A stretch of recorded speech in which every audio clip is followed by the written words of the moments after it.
Mr. Charlebois, we're talking a lot about food insecurity lately, and we're looking at how much more expensive food will get. The basket of food for Canadians in April 2021, if they bought that for $100, is now $121, so 21% increase. At the same time, we've seen the carbon tax go up 23% this year. Next year, it's supposed to go up another 19%. How do you foresee the carbon tax impacting food manufacturers across Canada, particularly in their ability to manage costs and maintain affordability for consumers? Thank you, Mr. Williams. I appreciate the question.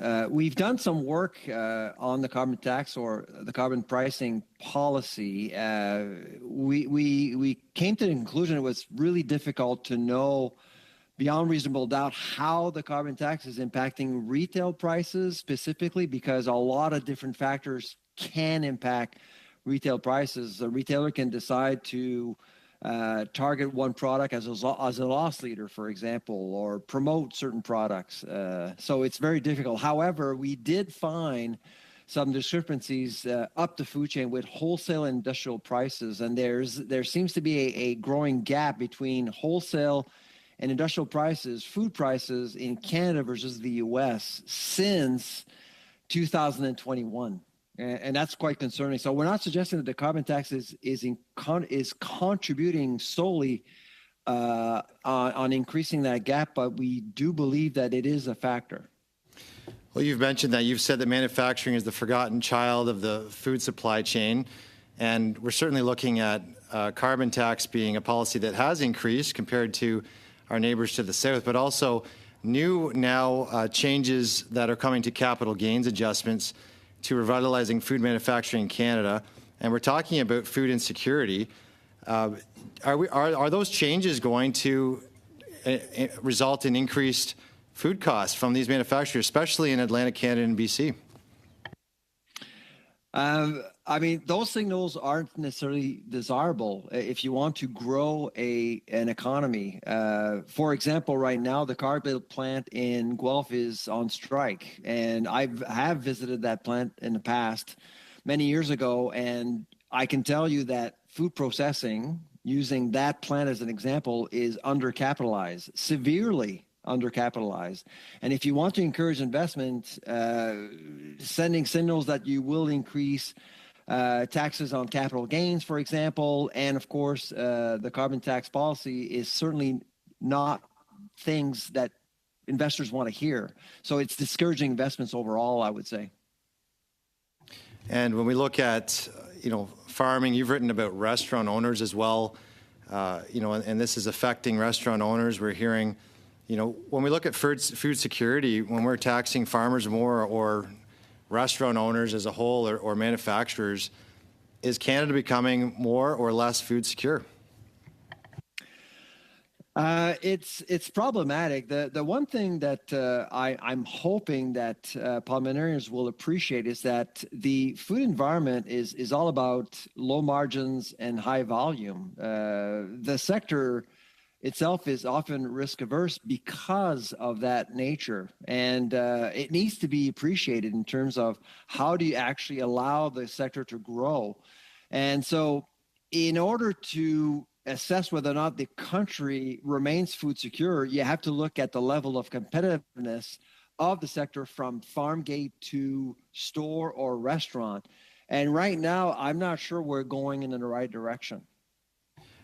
If you've written on that or have some research, can you please submit that to the committee so we can have any evidence for this study, sir? And that would be appreciated. You've written exclusively about Canadians can't even afford beer right now. The price of beer is going up. This is obviously affecting anyone who just wants to enjoy a beer in Canada, where we are very proud often that we make beer in Canada. Is this an example of how you overload Canadians and kill an industry of taxes? There's that, of course. Demand for beer has gone down 3.5% so far this year, and it went down 3.5% last year in 2023. So it's certainly not growing, and it is a very important sector. On the other hand, you do have microbreweries. We've had generous grants given to microbreweries in the past, and I would say that it was a great idea. The problem is that microbreweries aren't necessarily scaling up; they're closing down, a lot of them, and so my suggestion here would be to be more targeted and more strategic when it comes to supporting startups in Canada, especially when it comes to allowing SMEs or startups to scale up. This is something that we have not done a good job with in Canada over the last several years. Thank you, MP Williams. The next on the list already. MP Williams, up you're doing next a great job otherwise, Mr. 5 Chair. minutes. Thank you, Mr. Chair. Mr. Charlebois, the Grain Growers of Canada revealed today the capital gains inclusion rate changes will increase taxes by 30% on family-run grain farms, 30%. And they talked about this being an impact on those farms as a whole. And the question I have for you, are any increases on farms like the grain farmers in Canada, did those increases find their way down to the grocery store? Yes or no?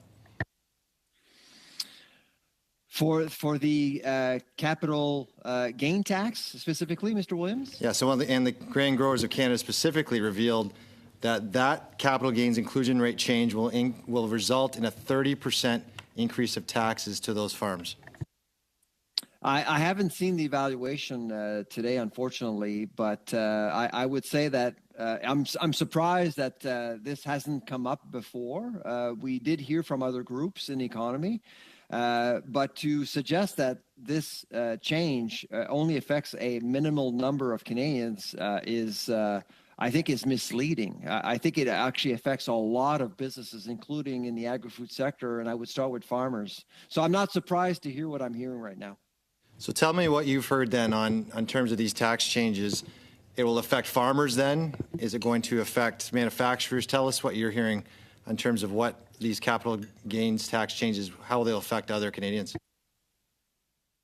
Well, I mean, it affects planning. It affects planning for businesses, farmers. They have to think about the next generation. We've had issues with farming and the next generation and how we get more people involved in the in farming. So that's certainly not something you want to do. You're discouraging investments. You're discouraging people to consider farming. And of course, you have to look at processing. And the thing about the agri-food sector is that we have a lot of family businesses, okay? And this is what's unique about the agri-food sector compared to other sectors. A lot of family businesses would look at this capital gain tax as detrimental to their own wealth and for their next generation as well. And I'm not sure we've discussed this enough since the introduction of this new bill by Parliament. And given the fact that it's going to affect families and family farms, and a lot of them are, of course, concerned about prices already, and of course, through the Grain Growers of Canada, saying these prices are going to be added to the food bill. In your experience, is that going to result potentially in increased costs to consumers? Like I said, I haven't seen the evaluation from the Grain Growers of Canada, unfortunately. But to suggest that this could actually have an impact on food prices would be premature at this point. We haven't done the evaluation, but I would consider that it may actually be the same argument that for the carbon tax, for example, where it's very difficult to really narrow down that one factor and how that one factor could impact. It will actually impact the productivity of our agri-food sector and the competitiveness of our food sector. But retail is always difficult. Over time, this could have an impact on our food security because we could actually see fewer farms or fewer players in the industry.